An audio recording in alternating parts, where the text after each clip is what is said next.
రజనీకాంత్ పెద్ద కూతురు ఐశ్వర్య 1982లో జన్మించారు. ఈమె 2004లో ధనుష్ని ప్రేమించి పెళ్లి చేసుకున్నారు. వారి కుటుంబాల మధ్య చాలా వ్యత్యాసం ఉన్నా కూడా పేరెంట్స్ వీరి ప్రేమను అంగీకరించి పెళ్లి జరిపించారు.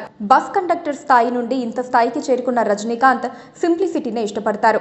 పెళ్లి నాటికే ధనుష్ హీరోగా రాణిస్తున్నా కూడా పెళ్లి తర్వాత మరింత బిజీగా మారి పలు భాషా చిత్రాల్లో నటించారు. ఐశ్వర్య 2012లోనే 3 అనే చిత్రాన్ని ధనుష్ హీరోగా నిర్మించారు. 18 సంవత్సరాలు అన్యోన్యంగా కనపడిన ఈ జంట 2 సంవత్సరాల క్రితం విడిపోతున్నామని ప్రకటించడంతో అభిమానులు ఆశ్చర్యపోయారు. వారు విడివిడిగా ఉన్నప్పటికీ డివోర్స్ విషయం ఏమీ మాట్లాడలేదు. కొన్ని రోజుల తర్వాత మళ్లీ కలిసిపోతారు అని ఎదురు చూసిన అభిమానులకు నిరాశే మిగులుస్తూ వారిద్దరూ ఇప్పుడు డివోర్స్ కోసం అప్లై చేశారు. పిల్లల బాధ్యత తనకే ఇవ్వాలని ఐశ్వర్య కోరినట్లు సమాచారం.